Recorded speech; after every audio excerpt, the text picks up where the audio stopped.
Saya membaca berkaitan dengan kedatangan Trump ke negara kita. Tetapi pada kali ini saya ingin berkongsi dengan tuan-tuan bagaimana pandangan agamawan dalam mengulas tentang kehadiran Trump di negara kita. Pembincangan agamawan ini memang terlalu mendalam, bersentuh tentang maqasid syarak. Ada yang bercakap tentang maqasid asliyah, ada yang bercakap tentang maqasid tabi'iyah. Saya yakin dan saya percaya ramai di luar sana tak faham apa dia maqasid asliyah, apa dia maqasid tabi'iyah. Jadi rakyat tidak terpimpin sudut berfikir, sudut memahami bagaimana agama neraca syarak memandang keadaan ataupun suasana Trump datang ke negara kita. Kerana agamawan membincang terlalu ilmiah, maqasid asliyah, maqasid tabi'iyah. Akhirnya masyarakat tak faham dan perbincangan agamawan ini dibuang oleh rakyat dalam tong sampah. Tidak ada makna. Tetapi saya ingin membawa satu pandangan lain. Bagi saya, agamawan boleh memimpin,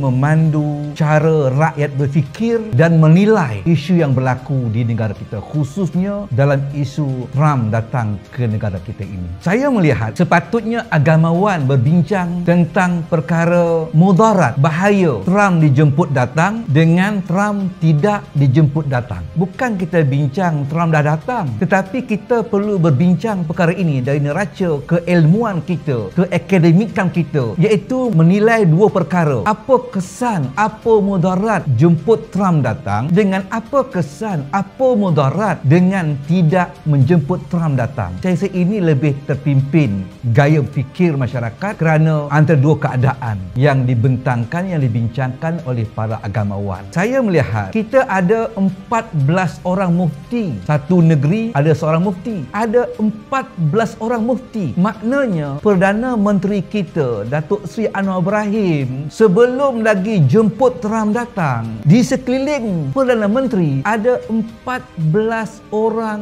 mufti yang hebat-hebat. Bukan itu saja. Kalau kita lihat gambar-gambar yang terpapar bahawa Datuk Seri Anwar Ibrahim ini orang yang sangat mesra dengan para ulama. Ulama-ulama bukan ulama yang rendah-rendah. Ulama yang didampingi oleh Perdana Menteri kita. Ulama bertaraf antarabangsa. Para habaib. Sehingga kan saya pernah melihat Perdana Menteri kita, Datuk Seri Anwar Ibrahim, hadir dalam satu majlis habaib. Dia ni dihadiahkan kain selendang yang sangat mahal. Seorang habib menghadiahkan kain selendang kepada Perdana Menteri kita. Bermakna sepatutnya para agamawan menasihati kita punya Perdana Menteri. Takkanlah 14 orang mufti ini tak boleh kita seorang daripada mereka untuk kita mendapatkan pandangan. Bagaimana pandangan saya sebagai Perdana Menteri hendak menjemput Trump datang ke negara kita? Apa mudaratnya? Apa pandangan syarak? Ataupun angkat handphone, tanyalah ulama-ulama yang bertaraf dunia ini. Sebab ulama-ulama bertaraf dunia ini adalah ulama-ulama yang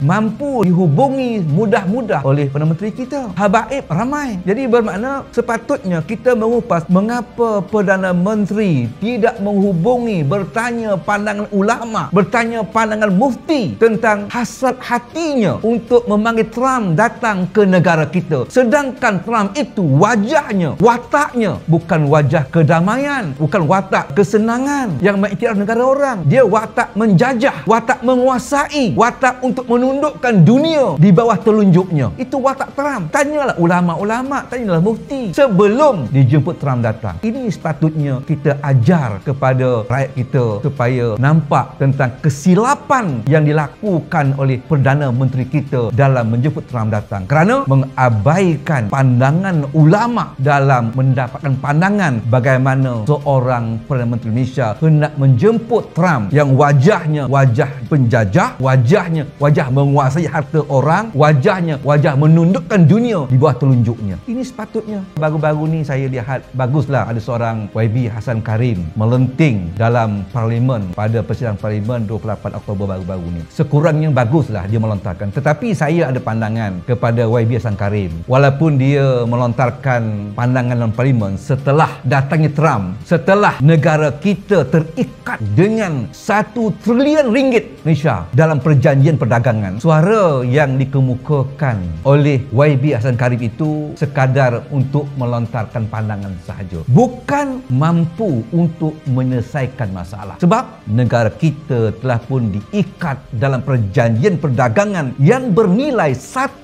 trilion ringgit Malaysia. Tuan-tuan sekalian, kalau kita lihat bagus juga Sang Karim berbanding Presiden UMNO yang senyap tak berbunyi apa-apa. Tapi saya nak mengatakan, kalau kita nak melihat seekor ayam jantan, bagus tak bagusnya kokokkan ayam jantan itu, sebaik-baik, sebagus-bagus kokokkan ayam jantan itu ialah kokokkan sebelum waktu subuh. Kerana kokokkan ayam sebelum waktu subuh, dia mampu menggerakkan, menyedarkan manusia yang lena. Tetapi kalau ayam jantan itu berkokok pada jam 10 pagi, subuh dah habis dah, baru berkokok, ini bagi saya kokokkan ini kokokkan yang tidak berguna lagi. Hanya sekadar kokokkan untuk menunjukkan dia inginkan ayam betina sahaja. Jadi kokokkan ayam jantan di waktu jam 10 pagi itu hanya kokokkan menggatal untuk memikat ayam betina rapat dengan dia. Jadi beza antara kokokkan jam sebelum subuh yang mampu menggegarkan, menyedarkan manusia dengan kokokkan ayam jantan